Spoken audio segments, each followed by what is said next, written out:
Hello dear students, आज के class में हम लोग क्लास 12th का जो यूनिट 3 है उस यूनिट 3 में चैप्टर 4 और चैप्टर 5 था। तो चैप्टर 4 ऑलरेडी हम लोग कंप्लीट कर चुके हैं। आज के क्लास में हम लोग चैप्टर 5 स्टार्ट करेंगे। तो चैप्टर 5 है आपका मैग्नेटिज्म एंड मैटर। चैप्टर 4 था आपका मूविंग चार्जेस एंड मैग्नेटिज्म। तो इस चैप्टर में हमको क्या क्या पढ़ना है ये लिस्ट है, पहले इसको हम लोग देख लेते हैं, उसके बाद हम लोग स्टार्ट करेंगे सिलेबस। फर्स्ट इंट्रोडक्शन, मतलब इसमें हमको जानना है कि इंट्रोडक्शन में कि हमको इस चैप्टर में क्या क्या पढ़ना है, उसका बेसिक कॉन्सेप्ट हमको जानना है। टॉपिक नंबर 5.2 है द बार मैग्नेट। हमको बार मैग्नेट के बारे में जानना है, फिर बार मैग्नेट का प्रॉपर्टी जानना है, फिर बार मैग्नेट किस तरह से मैग्नेटिक फील्ड क्रिएट करता है उसके बारे में जानना है। फिर हम लोग गॉस लॉ, जो गॉस लॉ से पहले भी हम लोग पढ़े, थोड़ा सा कूलॉम्स लॉ के बारे में जानेंगे। जो कूलॉम्स लॉ, दो चार्जेस के बारे में पढ़े थे कि दो चार्ज अगर अवेलेबल हो कहीं पर एक साथ तो दोनों एक दूसरे पर फोर्स एक्सर्ट करेगा। उसी तरह से हम लोग यहाँ पर कूलॉम्स लॉ जानेंगे मैग्नेटिक फील्ड के लिए कि जब दो मैग्नेटिक पोल उपस्थित हो, प्रेजेंट हो, तो वो एक दूसरे पर फोर्स अप्लाई करेगा। तो फिर उसके बाद मैग्नेटिक फील्ड का वैल्यू हम लोग फाइंड करेंगे एक्सियल लाइन में, इक्वेटोरियल लाइन में और एट एनी पॉइंट। जैसे चार्ज के लिए हम लोग मान लीजिए कि एक चार्ज होता था Q1, दूसरा चार्ज मान लीजिए Q2, या फिर एक प्लस Q चार्ज एक माइनस Q चार्ज, ऐसे। तो इसके कारण हम लोग एक्सियल लाइन में, फिर इसके इक्वेटोरियल लाइन में और फिर एट एनी पॉइंट हम लोग इलेक्ट्रिक फील्ड का वैल्यू फाइंड करते थे। ठीक उसी तरह यहाँ पर मैग्नेटिक फील्ड का वैल्यू भी फाइंड करेंगे। फिर मैग्नेटिज्म एंड गॉस लॉ, जैसे हम लोग गॉस लॉ पढ़े थे इलेक्ट्रिक फील्ड के लिए, उसी तरह हम लोग मैग्नेटिक फील्ड के लिए भी गॉस लॉ पढ़ेंगे और उसको मैग्नेटिज्म से रिलेट करेंगे। फिर द अर्थ्स मैग्नेटिज्म, कि हमारा अर्थ जो है मैग्नेट की तरह बिहेव क्यों करता है, इसके कारणों को हम लोग जानेंगे कि अर्थ हमारा मैग्नेट की तरह बिहेव कैसे करता है, किस किस प्रिंसिपल पे, किस किस सिद्धांत पे। फिर है हमारा मैग्नेटाइजेशन एंड मैग्नेटिक इंटेंसिटी। तो हम लोग थोड़ा सा एक प्रॉपर्टी है मैग्नेटाइजेशन, इस प्रॉपर्टी को जानेंगे। और फिर मैग्नेटिक इंटेंसिटी, जैसे हम लोग इलेक्ट्रिक फील्ड इंटेंसिटी के बारे में पढ़े थे, उसी तरह मैग्नेटिक इंटेंसिटी का ही या मैग्नेटिक फील्ड इंटेंसिटी के बारे में हम लोग पढ़ेंगे। फिर मैग्नेटिक प्रॉपर्टीज़ ऑफ मटेरियल्स, जो हमारा मटेरियल होता है मैग्नेटिक मटेरियल, उस मैग्नेटिक मटेरियल के प्रॉपर्टी के बारे में पढ़ेंगे। जो हमारा 3 प्रॉपर्टीज़ है, बहुत इंपॉर्टेंट चीज़ है ये। आपका बोर्ड एग्जाम में जनरली 5 मार्क्स से पूछता है कि तीनों मैग्नेटिक प्रॉपर्टीज़ को डिफ्रेंशिएट कीजिए, मतलब तीनों को ऐसे ऐसे हमारा चार्ट बनाकर उसके बीच के डिफरेंसेस को लिखना होता है 1 2 3 4 5 करते हुए, है ना। तो ये देखने में टोटल 6 टॉपिक है, लेकिन इस टॉपिक के अंदर सब टॉपिक ज़्यादा है, तो ओवरऑल इसको फिनिश होने में थोड़ा सा टाइम लगेगा, थोड़ा सा टाइम का 7 8 9 क्लास तक लग सकता है। तो चलिए हम लोग स्टार्ट करते हैं। इंट्रोडक्शन 5.1। इंट्रोडक्शन में हम लोग जानते हैं कि in this chapter we will study about magnet. इस चैप्टर में हम लोग स्टडी करेंगे किस चीज़ के बारे में, सीधे मैग्नेट कहिए या फिर आप नेचुरल मैग्नेट भी बोल सकते हैं। इस चैप्टर में हम लोग नेचुरल मैग्नेट या सीधे मैग्नेट के बारे में स्टडी करेंगे। इट्स टाइप, मैग्नेट के टाइप के बारे में जानेंगे। फिर प्रॉपर्टीज़, मैग्नेट के प्रॉपर्टीज़ के बारे में पढ़ेंगे। And various phenomenon related to magnetic behaviour, और जो मैग्नेटिक बिहेवियर है, चुंबक का जो वर्ताव है, इससे रिलेटेड बहुत सारी घटनाओं के बारे में पढ़ेंगे। तो चलिए अब हम लोग स्टार्ट करते हैं। जो हमारा टॉपिक नंबर 5.2 है the bar magnet. The bar magnet देखने में छोटा चीज़ आपको लग रहा होगा, लेकिन ये बहुत लंबा चलने वाला है। इसके अंदर बहुत सारे सब टॉपिक है, बहुत सारे छोटे छोटे टॉपिक इसके अंदर आपको मिलेंगे। चलिए स्टार्ट करते हैं कि सबसे पहले हम लोग जानेंगे कि बार मैग्नेट होता क्या है। ठीक, तो अगर मान लीजिए कि किसी एक मैग्नेटिक सबस्टांस को अगर किसी मैग्नेट से बार बार रब किया जाए, बार बार इसको रगड़ा जाए, तो बार बार रगड़ने पर इस मैग्नेटिक सबस्टांस के अंदर मैग्नेट का प्रॉपर्टी आ जाता है। इस चीज़ को अब ये जो नया सबस्टांस बनेगा, इस नए सबस्टांस को हम लोग बोलेंगे बार मैग्नेट। समझते हैं? The magnet made by rubbing original magnet with the magnetic substance, मतलब वैसा मैग्नेट जो बनाया जाता है रब करने पर, रगड़ने पर, किसको रगड़ने पर? ओरिजिनल मैग्नेट को रगड़ते हैं किसके साथ? मैग्नेटिक सबस्टांस के साथ, चुंबकीय पदार्थ के साथ। उसको हम लोग कहते हैं bar magnet, is called bar magnet. Magnetic substance क्या हो सकता है? आयरन हो सकता है, निकिल हो सकता है, स्टील हो सकता है, क्रोमियम हो सकता है। इस तरह के जो भी मटेरियल जो मैग्नेट के द्वारा अट्रैक्ट होते हैं उन सारी चीज़ों को हम लोग बोलेंगे मैग्नेटिक सबस्टांस। उस मैग्नेटिक सबस्टांस को अगर हम मैग्नेट द्वारा रब करते हैं, मैग्नेट से उसको रगड़ते हैं, तो उस सबस्टांस के अंदर, जैसे मान लीजिए आयरन हो, स्टील हो, कोबाल्ट हो, निकेल हो, कुछ भी हो, उसके अंदर मैग्नेट का गुण आ जाएगा। उसको हम लोग बोलेंगे कि ये हमारा बार मैग्नेट है। अब ये bar magnet has following properties. Bar magnet का कुछ प्रॉपर्टीज़ है, उन प्रॉपर्टीज़ को हमको देखना है। फर्स्ट प्रॉपर्टी है अट्रैक्टिव प्रॉपर्टी, जो एक बेसिक प्रॉपर्टी जो नॉर्मल हर एक मैग्नेट का प्रॉपर्टी होता है, वही प्रॉपर्टी है बार मैग्नेट का भी। अट्रैक्टिव प्रॉपर्टी का कहना है अकॉर्डिंग टू दिस प्रॉपर्टी, इस प्रॉपर्टी के अनुसार, इस गुण के अनुसार, ए बार मैग्नेट कैन अट्रैक्ट, एक बार मैग्नेट जो है आकर्षित कर सकता है या करता है द मैग्नेटिक सबस्टांसेस, चुंबकीय पदार्थ को, मैग्नेटिक सबस्टांस को अपनी ओर आकर्षित कर सकता है, आकर्षित करता है। जैसे आयरन हो गया, स्टील हो गया, कोबाल्ट हो गया, निकिल हो गया, इन सारी चीज़ों को अपनी तरफ अट्रैक्ट करेगा। ये किसका प्रॉपर्टी है? बार मैग्नेट का प्रॉपर्टी है। बार मैग्नेट का कैसे प्रोड्यूस होता है, कैसे उत्पन्न होता है बार मैग्नेट? जब हम लोग किसी एक मैग्नेटिक सबस्टांस को किसी मैग्नेट से रब करते हैं, रगड़ते हैं, तो रगड़ने पर जो सबस्टांस बनता है उसको हम लोग बोलते हैं बार मैग्नेट। उस बार मैग्नेट का पहला प्रॉपर्टी है कि अट्रैक्टिव प्रॉपर्टी। वो बार मैग्नेट क्या करेगा? अपने आसपास के सारे मैग्नेटिक सबस्टांस, जैसे आयरन हो गया, स्टील हो गया, कोबाल्ट हो गया, निकेल हो गया, इस तरह का जो भी सबस्टांस है, जो भी पदार्थ है इस तरह का, उसको अपनी तरफ अट्रैक्ट करेगा। मतलब ये जो प्रॉपर्टी है हमारा अट्रैक्टिव प्रॉपर्टी, ये उसमें होगा ही होगा। ठीक। फिर the attraction is maximum at poles. जो अट्रैक्शन है किसी भी ऑब्जेक्ट को अट्रैक्ट करने का जो प्रॉपर्टी है उसमें, वो अट्रैक्शन मैक्सिमम होगा जो हमारा पोल होगा उस पोल पे। आप लोग जानते हैं चुंबक में दो पोल होता है, एक नॉर्थ पोल और एक साउथ पोल। तो ये पोल्स के नज़दीक अट्रैक्शन ज़्यादा होते हैं। ठीक। तो ये है हमारा फर्स्ट प्रॉपर्टी। हम लोग सेकेंड की तरफ मूव करते हैं। सेकेंड प्रॉपर्टी है डायरेक्टिव प्रॉपर्टी। नाम से ही क्लियर है कि डायरेक्शन वाला इसमें कुछ बात चल रहा है, नहीं? तो according to this property, if we suspend one magnet with a thread, इस प्रॉपर्टी के अनुसार अगर हम लोग मान लीजिए कि हमारे पास एक बार मैग्नेट है इस तरह, इसको अगर हम लोग एक धागा से लटका देते हैं, तो बार मैग्नेट में एक नॉर्थ पोल होगा और एक साउथ पोल होगा निश्चित रूप से। तो अगर हम इसको धागा से लटका देंगे तो हमारा अर्थ का, मान लीजिए कि अर्थ का इधर और इधर दो पोल होता है, अर्थ में भी दो पोल माना जाता है, एक नॉर्थ पोल और एक साउथ पोल।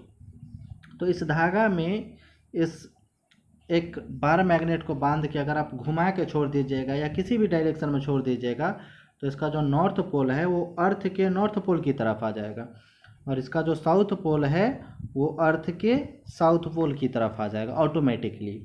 इस गुण को हम लोग बोलते हैं, इस प्रॉपर्टी को हम लोग बोलते हैं डायरेक्टिव प्रॉपर्टी। तो वही हम लोग देखते हैं, चलिए। अकॉर्डिंग टू दिस प्रॉपर्टी, इस प्रॉपर्टी के अनुसार, if we suspend one magnet, अगर हम लोग एक धागा के द्वारा एक मैग्नेट को लटका देते हैं विथ ए थ्रेड, एक धागा के द्वारा अगर एक मैग्नेट को लटका देते हैं, then north pole of magnet, तो जो चुंबक का नॉर्थ पोल है, is turned towards the north direction, वो चुंबक का नॉर्थ पोल जो अर्थ का नॉर्थ डायरेक्शन है इधर घूम जाता है। And south pole is turns towards the south direction of earth, और जो साउथ पोल है वो अर्थ के साउथ डायरेक्शन में घूम जाता है। ये डायरेक्टिव प्रॉपर्टी है। अगर किसी भी चुंबक को अगर आप लटका के या घुमा के एक धागा से लटका के इसको नचा के छोड़ दीजिए, तो जब वो स्थिर होगा तो इसका नॉर्थ पोल अर्थ के नॉर्थ की तरफ होगा और इसका साउथ पोल अर्थ के साउथ की तरफ हो जाएगा। फिर थर्ड प्रॉपर्टी है अट्रैक्शन एंड रिपल्सन। ये भी आप पहले से जान रहे हैं, ये प्रॉपर्टी भी आसान है। अकॉर्डिंग टू दिस प्रॉपर्टी, इस प्रॉपर्टी के अनुसार, same poles repel each other, same pole जो है एक दूसरे को रिपेल करेगा। जैसे नॉर्थ पोल को क्या करेगा, रिपेल करेगा, ये दोनों एक दूसरे को रिपेल करेगा, साउथ पोल को रिपेल करेगा, सेम पोल एक दूसरे को रिपेल करेगा, ठीक है। And opposite poles attract each other, और अपोजिट पोल जो है, विपरीत पोल जो है, वो एक दूसरे को अपनी तरफ अट्रैक्ट करेगा, अपोजिट पोल एक दूसरे को अपनी तरफ आकर्षित करेगा, अट्रैक्ट करेगा। फिर फोर्थ प्रॉपर्टी है magnetic pole exists in pair, कि मैग्नेटिक पोल जो हमेशा एग्जिस्ट करेगा या मैग्नेटिक पोल जो हमेशा होगा वो पेयर में होगा। पेयर कहने का मतलब जोड़ा में। जैसे मान लीजिए कि अगर आपके पास किसी भी मैग्नेट में नॉर्थ पोल है तो इस बात का 100% गारंटी है कि इसमें साउथ पोल भी होगा ही होगा, और अगर किसी में साउथ पोल है तो उसमें नॉर्थ पोल होगा ही होगा, मतलब ये हमेशा पेयर में रहेगा ही रहेगा, ठीक है। वही है magnet have the property, magnet के पास ये प्रॉपर्टी होता है कि it is always in the form of north pole and south pole, ये हमेशा नॉर्थ पोल और साउथ पोल के रूप में ही होता है। ऐसा कभी नहीं होगा कि कहीं किसी भी मैग्नेट में या तो सिर्फ नॉर्थ पोल हो या फिर सिर्फ साउथ पोल हो, दोनों रहेगा ही रहेगा। फिफ्थ प्रॉपर्टी है inductive property. According to this property, when a piece of magnetic substance is placed near a bar magnet, it also acquires magnetism. Inductive property हम लोग इंडक्शन पढ़े थे, charging by induction method chapter 1 में, कि हम लोग charge को किसी भी बॉडी में आसानी से इंड्यूस्ड कर देते थे उसको बिना टच किए हुए। नहीं, हम लोग देखते थे कि हमारे पास एक इस तरह से इंसुलेटिंग स्टैंड पे मेटल का बॉडी रखा होता था, इसमें हम लोग पॉजिटिव चार्ज या फिर नेगेटिव चार्ज जो भी चाहते थे हम लोग ला सकते थे इसको बिना टच किए हुए। उसी तरह ये प्रॉपर्टी है inductive property. According to this property, इस प्रॉपर्टी के अनुसार, when a piece of magnetic substance, जब हम लोग किसी भी एक मैग्नेटिक सबस्टांस के टुकड़ा को, एक पीस को, is placed near a magnet, एक मैग्नेट के नज़दीक रखते हैं, एक चुंबक के नज़दीक रखते हैं, इट ऑल्सो एक्वायर्स मैग्नेटिज्म, इसमें भी मैग्नेटिज्म का, इसके अंदर भी चुंबक का गुण आ जाता है। जैसे मान लीजिए कि अगर आप एक कोबाल्ट को, निकेल को या आयरन को या स्टील को, किसी भी मैग्नेटिक सबस्टांस को अगर एक मैग्नेट के अंदर नज़दीक आप रखते हैं तो धीरे धीरे इसके अंदर भी, यह जो सबस्टांस है इसके अंदर भी मैग्नेट का प्रॉपर्टी आ जाता है। इसी को हम लोग बोलते हैं इंडक्टिव प्रॉपर्टी, ठीक है। नेक्स्ट छोटा सा टॉपिक है, इसमें 5 प्रॉपर्टी हमारा ओवर हो गया। अब इसमें एक छोटा सा टॉपिक है atomic view of magnetism. Magnetism का एटॉमिक व्यू कैसा है, तो इस बात को हम लोग समझते हैं। देखिए, कभी भी मॉलिक्यूल की अगर हम बात करें या फिर इसके किसी भी मैग्नेट के अंदर एटम का कंस्ट्रक्शन के बारे में बात करें तो आप लोग जान रहे हैं कि उसमें एक नॉर्थ पोल और एक साउथ पोल रहेगा ही रहेगा। चाहे उसको हम कितना भी पीस में डिवाइड करते हैं उसमें एक नॉर्थ पोल और एक साउथ पोल उसमें रहेगा ही रहेगा, उसमें एक नॉर्थ पोल और एक साउथ पोल रहेगा ही रहेगा, है ना। तो इस तरह का हमारा अरेंजमेंट होता है इन ए मैग्नेट, किसी भी मैग्नेट में। द अरेंजमेंट ऑफ मॉलिक्यूल, जो मॉलिक्यूल का अरेंजमेंट है, is always connecting the north pole and south pole, वो क्या करता है, नॉर्थ पोल और साउथ पोल को कनेक्ट करता है। जैसे मान लीजिए कि आपके पास एक मॉलिक्यूल है, इसका मान लेते हैं कि अगर आप साउथ पोल इधर ले रहे हैं, नॉर्थ पोल इधर ले रहे हैं, आप किधर भी ले सकते हैं, और ये जो नेक्स्ट होगा, ये गारंटी है कि नेक्स्ट का साउथ पोल फर्स्ट कनेक्टेड होगा नॉर्थ पोल के साथ और नॉर्थ पोल इसका होगा बाद में। फिर जो नेक्स्ट मॉलिक्यूल इससे कनेक्ट होगा, इस नेक्स्ट मॉलिक्यूल का साउथ पोल नॉर्थ वाले से कनेक्ट हो रहा होगा और इसका नॉर्थ पोल इधर होगा। फिर अगर नेक्स्ट की बात करें तो नेक्स्ट में भी ऐसे ही होगा कि नॉर्थ जो है साउथ से कनेक्टेड होगा और नेक्स्ट हमारा नॉर्थ होगा, मतलब कि अपोजिट पोल के साथ वो कनेक्टेड होगा। वही बात यहाँ पे हम लोग लिखे हैं कि मैग्नेट है, किसी भी मैग्नेट में the arrangement of molecule, molecule का जो अरेंजमेंट है is always connecting the north pole and south pole, हमेशा नॉर्थ पोल और साउथ पोल को कनेक्ट करता हुआ होगा। अब इसको हम लोग आगे समझते हैं। लास्ट पेज हम लोग देखे थे connecting either in close form और straight sequence as shown in figure. जो हमारा मॉलिक्यूल है मैग्नेट का वो या तो क्लोज फॉर्म में होगा इस तरह से या फिर स्ट्रेट भी हो सकता है, इससे कोई फ़र्क नहीं पड़ता है। जैसे मान लेते हैं उदाहरण के तौर पे हमारे पास ये एक स्ट्रेट लाइन है, इस स्ट्रेट लाइन में स्ट्रेट मॉलिक्यूल बोलिए, जैसे नॉर्थ पोल इधर ले रहे हैं तो साउथ पोल इधर है नेक्स्ट का।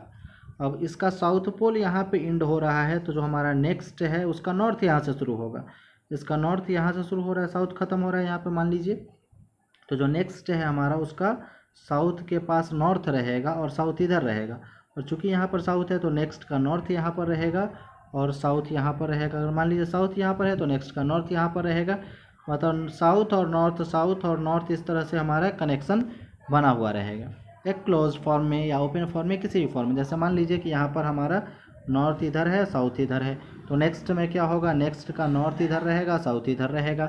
अब चूंकि इसका साउथ इधर है तो ये इस तरह से कनेक्टेड रहेगा, इसका नॉर्थ इधर रहेगा और इसका साउथ इधर रहेगा। इस फैशन में ये हमेशा जुड़ा हुआ रहेगा। अगर मान लीजिए कि ओपन सर्किट है, ओपन है सर्किट नहीं बोल सकते इसको, अगर मान लीजिए कि मोलेकुल एक स्ट्रेट लाइन हम लोग देख रहे हैं तो हमेशा इस तरह से हमारा होगा, नॉर्थ हमेशा पीछे की तरफ और साउथ हमेशा आगे की तरफ, या साउथ हमेशा आगे की तरफ, नॉर्थ हमेशा पीछे की तरफ। मतलब जो भी होगा सेम फैशन में अपोजिट पोल एक दूसरे के तरफ होगा, अपोजिट पोल एक दूसरे के तरफ होगा अट्रैक्टिव नेचर के कारण, है ना। और सेम पोल अलग अलग डायरेक्शन में होगा रिपल्सिव नेचर के कारण। तो इस तरह से हमारा मॉलिक्यूल अरेंज्ड होगा किसमें, किसी भी एटम के मॉलिक्यूलर कंस्ट्रक्शन में, या एटॉमिक कंस्ट्रक्शन भी बोल सकते हैं। फिर इसी में एक और छोटा सा टॉपिक है Coulomb's law in magnetic form. Coulomb's law को हम लोग मैग्नेटिक फॉर्म में भी डिफाइन कर सकते हैं। इससे पहले हम लोग कूलम्ब्स लॉ चार्ज के लिए पढ़े थे। क्या पढ़े थे उस समय, मैं जल्दी से रिकैप करता हूँ, जल्दी से थोड़ा सा रिवाइज करता हूँ। हम लोग उस समय पढ़े थे कि अगर आपके पास दो चार्ज हो और दोनों चार्ज कुछ पर्टिकुलर डिस्टेंस पर रखा हुआ हो, मान ले हम लोग r डिस्टेंस मान लिए थे, तो इस कंडीशन में दोनों चार्ज एक दूसरे पे या तो रिपल्सिव फोर्स अप्लाई करेगा या फिर अट्रैक्टिव फोर्स अप्लाई करेगा। अगर दोनों सेम चार्ज है तो रिपल्सिव फोर्स, अगर दोनों अपोजिट चार्ज है तो attractive force.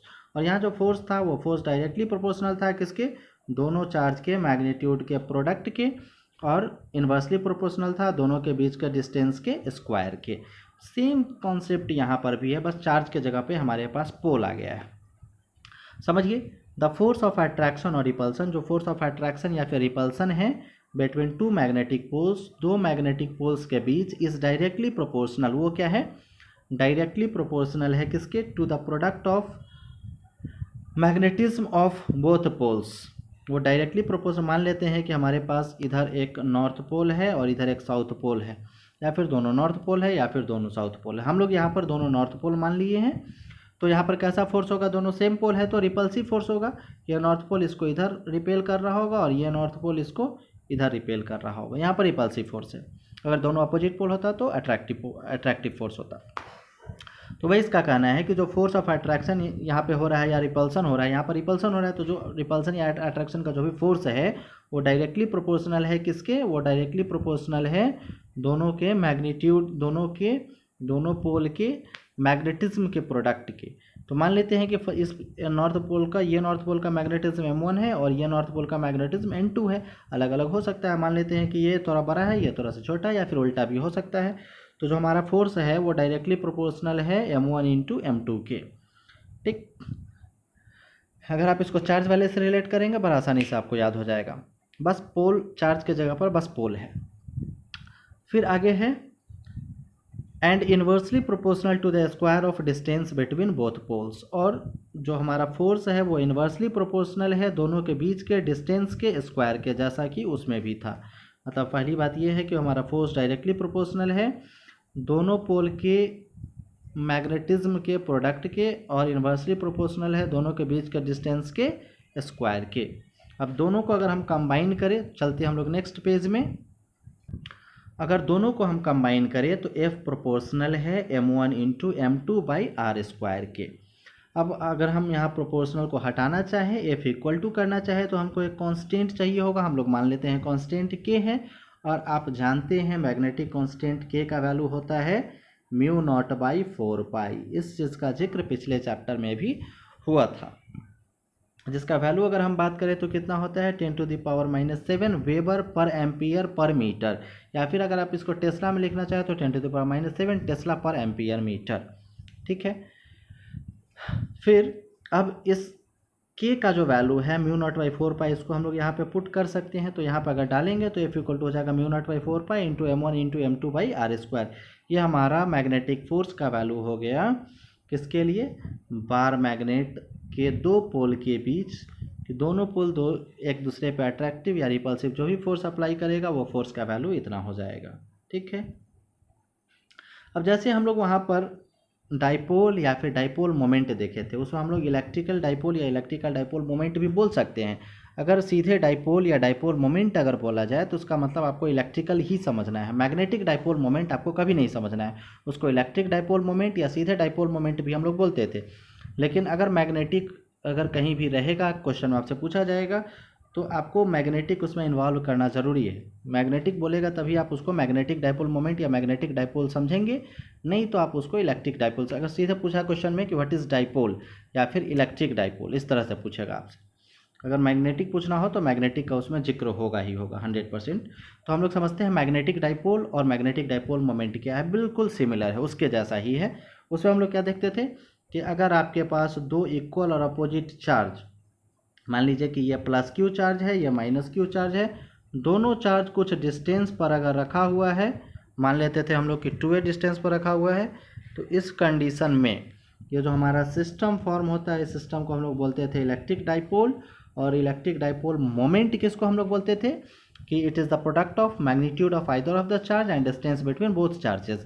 Electric dipole moment को हम लोग पी वेक्टर से डिनोट करते थे, जो पी वेक्टर बराबर होता था दोनों में से कोई एक चार्ज का मैग्नीट्यूड, मतलब क्यू, दोनों तो सेम है, तो क्यू इंटू 2a। नहीं, तो ये चीज़ हम लोग पहले से पढ़े हुए थे, उसको हम एक बार रिकैप किए हैं।